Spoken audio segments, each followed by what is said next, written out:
The afternoon Patricia, Holden's landscaping crew, finished reducing Elena Marsh's 8-year privet hedge to 14-inch stumps and drove away with the chipped material in a trailer.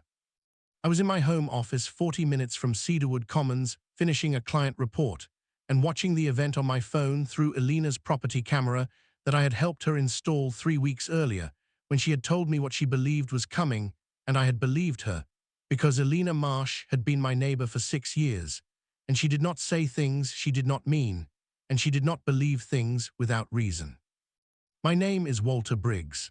I am 50 years old, a licensed civil engineer with 18 years of experience in structural design and site infrastructure, and I have lived next door to Elena Marsh on Millbrook Drive in the Cedarwood Commons HOA development in central Tennessee for 6 years. Elena is 61 years old, a retired federal appellate judge who had left the bench 4 years ago and who had spent those 4 years doing 3 things. Tending her garden with the same methodical attention she had brought to every case she had ever decided, reading extensively in the history of property law, which was her scholarly interest, and maintaining the privet hedge she had started from nursery stock in her 3rd year on Millbrook Drive that had become by its 8th year a dense and precisely shaped visual screen along her western property line. I am telling this story rather than Elena because Elena asked me to, not because she could not tell it herself. She is entirely capable of telling it. She told it to 3 attorneys, 2 engineering consultants, the Cedarwood Commons HOA board in a formal proceeding that lasted 2 hours, and a circuit court judge in a 40-minute oral argument that the judge later described in her written opinion as the most precisely organized presentation she had received from a pro-C party in 11 years on the bench. Elena asked me to tell this version because she said I would tell the engineering parts correctly, and she would rather have the engineering parts told correctly than tell them herself and risk imprecision in the technical description. Those are her words, and I am honoring them. The privet hedge was Elena's project. 8 years, started from 3-gallon stock she had selected herself at a botanical nursery she had worked with since, before she moved to Millbrook Drive. She had a planting plan she had drawn on graph paper that specified the interval between each plant, the mature canopy target width, and the annual shaping schedule she intended to follow. 8 years of that schedule had produced a hedge that was 11 feet tall, uniformly dense, and shaped with the specific precision of a person who shaped things according to a plan and checked the plan against the result every year. The western property line where the hedge grew was adjacent to the lot owned by Patricia Holden, who had moved to Cedarwood Commons 22 months ago. Patricia was 55, a former real estate developer from Charlotte who had strong opinions about what residential property should look like and a specific objection to the privet hedge, which she expressed first in a conversation with Elena in which she described the hedge as creating an oppressive atmosphere, and then in a formal HOA complaint citing the community standards provision on plantings, and then in 2 additional complaints when the first was dismissed. And then in a board vote that she influenced through her membership on the HOA Architectural Committee that produced a violation finding against Elena's hedge on the grounds that it exceeded the community's informal guidance on planting height. Informal guidance, not a provision, not a CC&R requirement, an informal guidance document that the Architectural Committee, on which Patricia sat, had produced 7 months after Patricia moved in. Elena had contested the violation finding through every procedural avenue available to her. She had filed a formal objection. She had requested a full board hearing. She had presented at the hearing with documentation of the hedge's history, the prior board's absence of any concern over 8 years, the CC&R text that did not specify height limits for privacy plantings, and a written analysis of the informal guidance document showing that it had no binding authority under the CC&RS. The board had voted 4-1 to uphold the violation finding with a 60-day compliance order. Elena had called me that evening. She said they voted to uphold it. I said, "What is your plan?" She said, I am filing for declaratory judgment in the circuit court. I am also installing cameras. I said, I will help with the cameras. We installed 4 cameras the following Saturday. I handled the mounting and the network configuration. Elena handled the positioning decisions, which she made with the specific precision she brought to positioning decisions, meaning she walked every angle and confirmed coverage before approving each mount location. Elena filed her declaratory judgment petition the following week. Her own attorney reviewed it. She had filed it largely herself because she had read enough property law to know what needed to be in it, and because she had drafted legal documents for 11 years as a judge and understood their structure. Her attorney's review produced 3 suggested additions and no suggested deletions, which Elena noted to me with the quiet satisfaction of someone whose work had held up to professional scrutiny. The petition asked the circuit court to declare that Elena's hedge did not violate the CC and RS, that the informal guidance document had no binding authority, and that the board's violation finding was therefore void. It also included a request for injunctive relief preventing enforcement during the petition's pendency. The court set an injunction hearing for 3 weeks out. Patricia Holden had a different timeline. I know what I am about to describe because Elena's cameras recorded it, and because Elena's camera system was set to back up footage continuously to a cloud account that Elena reviewed that evening when she came home from a meeting with her attorney and found her hedge row reduced to stumps. The crew had arrived at 9:14 in the morning, 7 days before the injunction hearing. They had worked for 6 hours. The chipping was finished by 3:40 in the afternoon. They had left by 4. Elena called me at 4:15. She said, they cut it. I said, I am watching the footage. She said, during the pending proceedings. I said, yes. She was quiet for a moment, then she said, good. I said, good. She said, now we have contempt.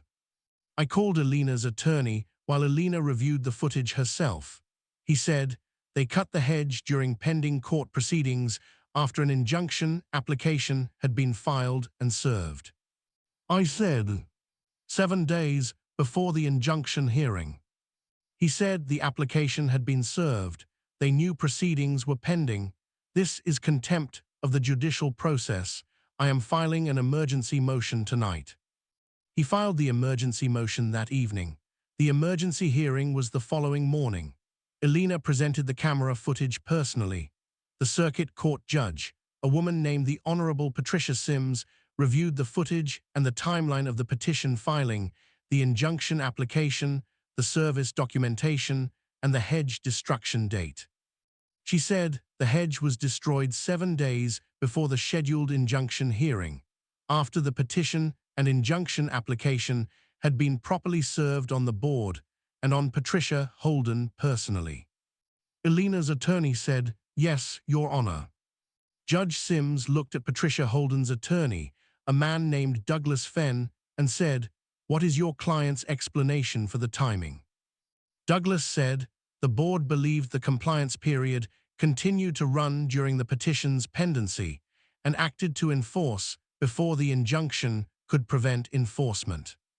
Judge Sims said, your client deliberately accelerated enforcement specifically because the injunction application was pending and they believed they had a closing window.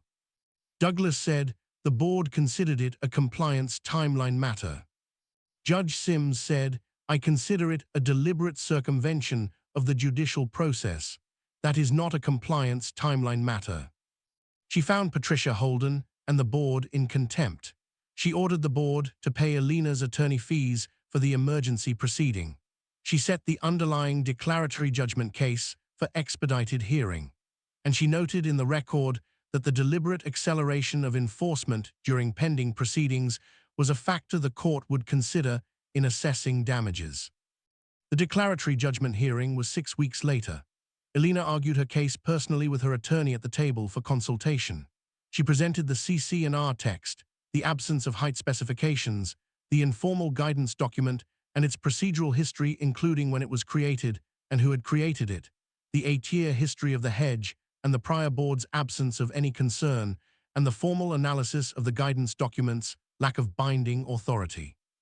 Judge Sims ruled for Alina on every count. The informal guidance document had no binding authority under the CC and RS. The board's violation finding was void.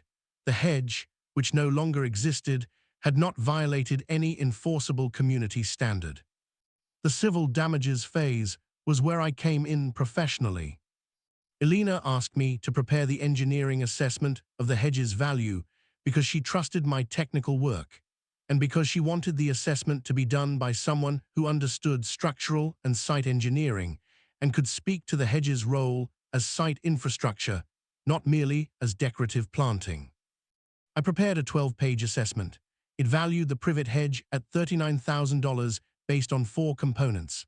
First, the replacement cost of equivalent mature hedging stock from comparable nursery sources, which I researched through 3 botanical nurseries, including Alina's. Second, the installation labor for replanting at the correct specifications, which I calculated from current landscape contractor rates.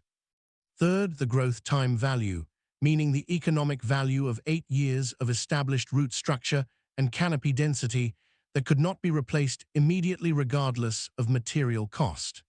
This component I calculated using an accepted horticultural valuation methodology that assigned annual value to established plant growth.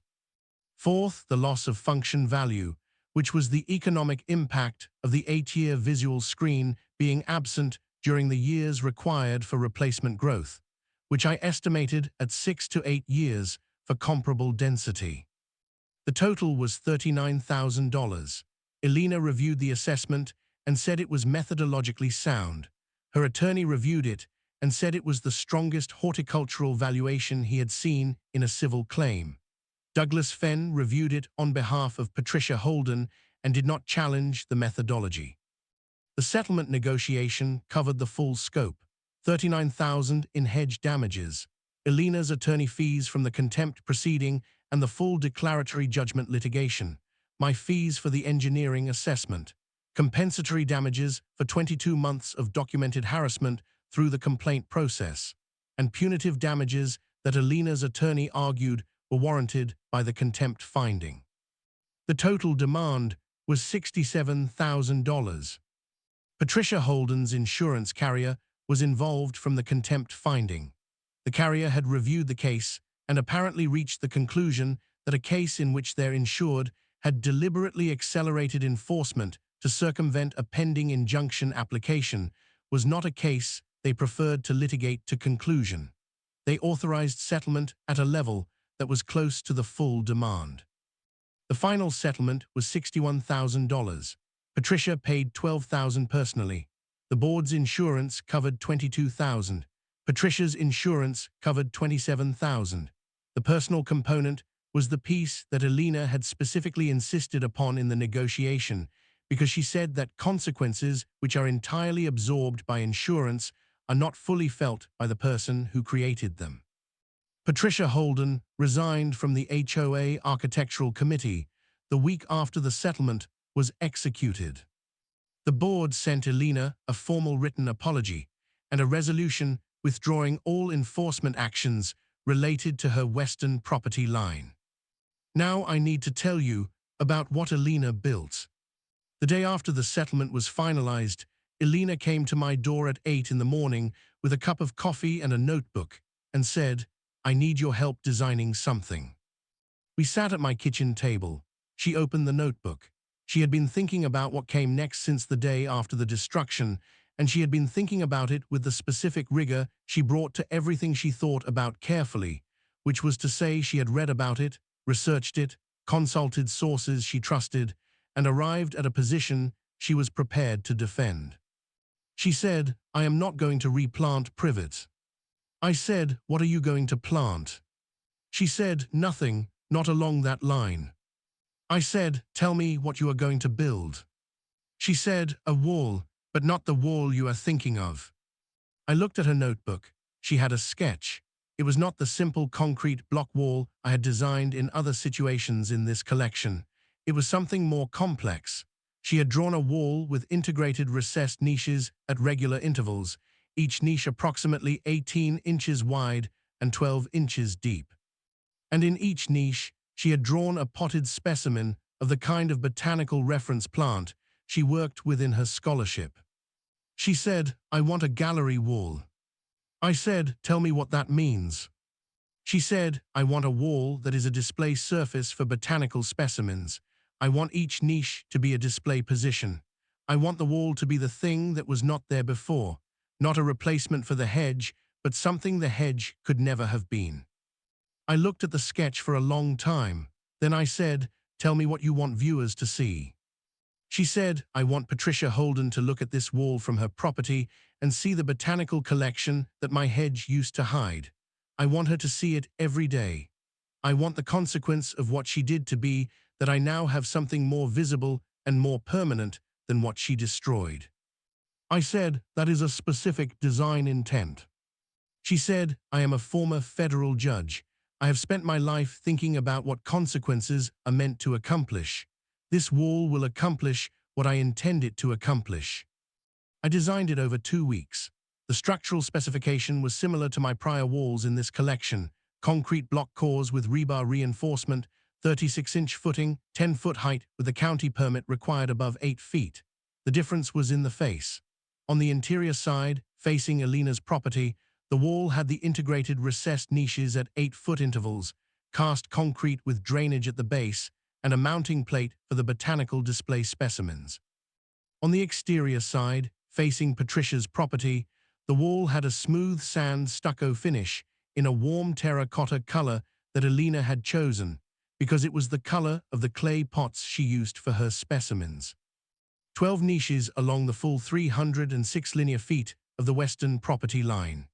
Each niche lit from above by a small LED strip mounted in the niche soffit, solar-powered, running on a timer that illuminated the specimens from dusk to 11 at night. Alina's specimens, the collection she had been building through her botanical work for 11 years, would be visible in their illuminated niches from Patricia's property every evening. The permit was approved in 16 days. Construction took 5 days. Robert Gaines handled the stucco and niche finish work. I handled the structural elements and the niche mounting systems. The wall was complete on a Saturday. That evening, Alina moved her first 12 specimens from her greenhouse to the 12 niches, one per niche, selected for their visual interest at this time of year and for their relevance to the reference work she was currently doing on native Tennessee flora. She positioned each plant with the attention she had given every plant decision in her life.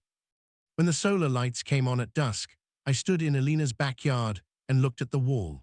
12 illuminated niches with botanical specimens in terracotta pots against a sand stucco wall 10 feet high, lit warmly in the Tennessee evening, visible over the wall top from Patricia's side as a warm glow that would be the first thing Patricia saw when she looked west from her windows after dark. Alina stood next to me. She said, "It is correct." I said, "The niche proportions work well. The illumination angle is good." She said, "I mean it is correct as a consequence." I said, "Yes." She said she destroyed my hedge because she found it oppressive. She finds 8 years of careful growth oppressive. What she has now is something that will be here when she has moved, and when I have gone, and when everyone involved in this situation is finished with it. I said, "The footing is at 36 inches. She said, "I know, you told me the specification." I said, "It will be here for a considerable time." She said, "Yes, I intend it to be." We stood in the backyard looking at the wall until the lights had been on long enough to confirm the timer was working correctly. Then Alina went inside to continue the botanical reference work she had been doing for 12 specimens that would eventually be part of a field guide to native Tennessee flora, and I went home. 2 weeks later, a woman who lived 2 doors down from Alina on Millbrook Drive knocked on Alina's door and asked about the wall. She had seen it from the street. She wanted to know who had designed it and what the illuminated niches were displaying. Alina told her about the botanical collection and gave her the name of the nursery where she sourced specimen plants and suggested she come back sometime during the day when the plant details were more visible. The woman came back the following Saturday. Elena gave her a 40-minute tour of the botanical specimens in the niches and the collection philosophy and the reference work they supported. The woman had been a botanist before she retired. She and Elena had been neighbors for 4 years and had never had this conversation because the hedge had meant their back gardens faced each other with privacy screens between them and their interests had not surfaced. Elena told me about the conversation that afternoon. She said, the wall made something visible that the hedge had kept private. I said, your specimens. She said, my work, my collection, what I have been doing out here for 11 years. The hedge was private. The wall is not private. The wall is a display. I said, Patricia Holden wanted your hedge removed. She said, yes. And what she got is something that cannot be removed without heavy equipment and will be visible to her every evening for as long as she chooses to live there. I said, is that satisfying? She considered this with the seriousness she brought to all considered questions. Then she said, it is just, which is a different thing from satisfying, but it is the thing I was aiming for. I went home. The wall stood along the western property line of Elena Marsh's property at 36 inches of footing and 10 feet of height, with 12 illuminated botanical niches facing east toward Elena's garden, and a terracotta stucco face visible to the west, where Patricia Holden's property lay. It had been there for 3 weeks. It would be there for 30 years if maintained. Elena would maintain it because Elena maintained everything she built according to a plan and checked the plan against the result every year. The specimens would change with the seasons and with Elena's reference work. The wall would not change. The wall was the thing that did not change. That had been the design intent from the beginning of the conversation at my kitchen table with a notebook and a sketch and a retired federal judge who understood what consequences were meant to accomplish. It was accomplishing it. It would keep accomplishing it. That was enough. Thumbnail text, she had a retired judge's 8-year hedge cut during a court injunction. The judge built an illuminated botanical gallery wall. It's visible every night.